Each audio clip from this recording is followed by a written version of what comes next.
वास्तुशास्त्र के बारे में थोड़ी सी जानकारी होने पर जिंदगी खुशहाल हो सकती है। आइए हम जानते हैं विराट न्यूज के साथ वास्तुशास्त्र विशेषज्ञ अर्पण गुप्ता की जुबानी। क्या नाम है मैम आपका? मेरा नाम अपर्णा, मैं एस्ट्रोलॉजी में विशेषज्ञ हूँ। तो मैम क्या क्या काम करती हैं आप, किस तरह के काम करती हैं? मेरा है जैसे वास्तुशास्त्र, जो घर की डायरेक्शंस हैं, जो घर में एनवायरनमेंट है, ऊर्जाएं हैं, उसको एनर्जाइज करना, उसके अकॉर्डिंग मैं उसके सॉल्यूशन बताती हूँ लोगों को, और उससे काफ़ी लोगों को बेनिफिट भी हुआ है। ये मैम आप कब से कर रही हैं और आपके मन में ये विचार कैसे आया? ये तकरीबन 14 साल पहले मुझे जब अपना घर रिन्यू कंप्लीट कराना था, तब मेरे मन में ख्याल आया कि कुछ ऐसी चीज़ें हैं जो पॉजिटिविटी लाती हैं हमारे आसपास के एनवायरनमेंट में। तो उसके अकॉर्डिंग मैंने अपने घर को भी डिज़ाइन करवाया था। तो उसका जो इफेक्ट मैंने देखा, तो मुझे लगा कि इसमें थोड़ी सी और रिसर्च होनी चाहिए। उसके बाद मेरा रुझान उस तरफ चला गया। बाकी बराबर मैंने उसमें रिसर्च भी करी और अच्छे रिजल्ट्स भी मिले मुझे। तब फिर मैंने उसको स्टडी के रूप में लिया, और मैंने स्टडी की रीज की, और फिर सब लोगों को उसका सजेशन भी देना स्टार्ट किया। तो अच्छे रिजल्ट आए इसके। आप किस तरह से, अभी कोरोना टाइम था, जो कोविड का समय था, तो क्या ऑनलाइन भी आप सजेशन देती हैं? ऑनलाइन भी मैंने बच्चों को भी स्टडी करवाई है, और और भी सॉल्यूशन दिए हैं काफ़ी लोगों को। बाहर के काफ़ी लोग मुझसे जुड़े हुए हैं। तो पेज है मेरा एक बेस्ट एस्ट्रोलॉजी सॉल्यूशन करके, तो उसमें तकरीबन 3000 लोग जुड़े हुए हैं। तो मैम क्या कहना चाहेंगी आप, दर्शकों को क्या कहना चाहेंगी, क्या संदेश देना चाहेंगी? मैं ये कहना चाहूँगी, आज की भागदौड़ वाली ज़िंदगी में सभी लोग कुछ ना कुछ टेंशन परेशानियाँ सबके पास होती हैं, लेकिन अगर हम थोड़ा सा अपने घर के एनवायरनमेंट चेंज करें और चीज़ों को थोड़ा सा एनर्जाइज करें, तो काफ़ी हद तक हमारी प्रॉब्लम सॉल्व हो जाती है। जैसे कि किसी का मकान खराब है, अगर वो स्थिति में नहीं है पुनर्बनवाने के, तो क्या करेगा? वास्तु में कहीं भी ऐसा वर्णित नहीं है कि हमें मकान में तोड़फोड़ ही करनी है। जो काफ़ी पुराने मकान हैं, जैसे जब मकान का निर्माण होता है तो उसमें वास्तु पूजन ज़रूर होता है, और उसमें वास्तु भगवान का भी स्थान होता है, वो स्थित हो जाते हैं उस घर में।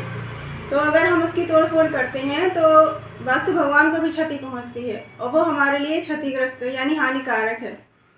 तो मेरा तो यही मानना है कि उसको तोड़ने फोड़ने के बजाय हम उसका सॉल्यूशन ढूंढें।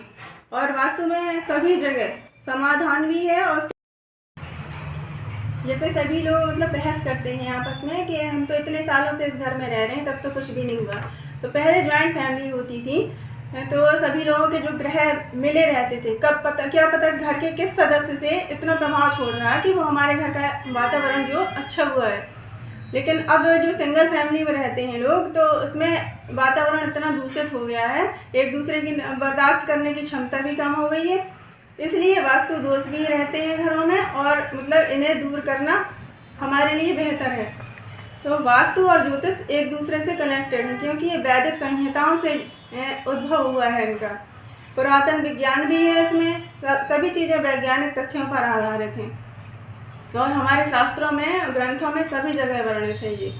तो अगर दोनों का कंबाइन करके हम सॉल्यूशन निकालते हैं, समाधान, इसमें समाधान भी है और कारण भी बताए गए हैं, अगर बारीकी से देखे जाएँ तो ऐसा नहीं है कि बहुत ज़्यादा गहनता है इसमें या बहुत कठिन है, बहुत ही सरल है। अगर हम इसे समझेंगे, ध्यान से सुनेंगे, तो बदलाव ला सकते हैं।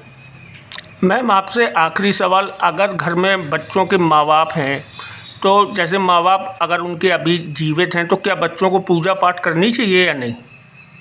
वास्तु के हिसाब से या आध्यात्म की दृष्टि से भी देखें तो 13 साल तक जो बच्चा छोटा है, 13 साल से, तब तो ठीक है कि उसके जो माँ बाप पूजा करते हैं उसका लाभ उसे मिलता है। लेकिन 13 साल के बाद बच्चे को पूजा जरूर करनी चाहिए, और जो भी पूजा करे उसका भी फल मिलता है। आसन अपना पर्सनली रखना चाहिए। घरों में जैसे सभी लोग पूजा करते हैं, तो सबका एक ही आसन रहता है, अधिकतर उसी में बैठ बैठ के पूजा करते हैं। लेकिन जितने भी लोग हैं घर के सदस्य, उनका पर्सनली आसन होना चाहिए। पूजा जो करनी चाहिए, तो उसका कोई निश्चित समय होना चाहिए, या जब मन में आए तब पूजा करें? नहीं, पूजा का भी अपना एक महत्व है। अगर सुबह 8 बजे के पहले पूजा करते हैं तो वो ज़्यादा प्रभावशाली होती है। और हमारे 24 घंटे के टाइम में जो दिन का पीरियड टाइम होता है उसमें एक बार राहु काल जरूर आता है और एक बार अभिजीत मुहूर्त भी आता है। तो जैसे राहु काल में जो पूजा करी जाती है उसका हमें कोई प्रतिफल नहीं मिलता, वो हमेशा असुरों के समक्ष जाती है वो पूजा।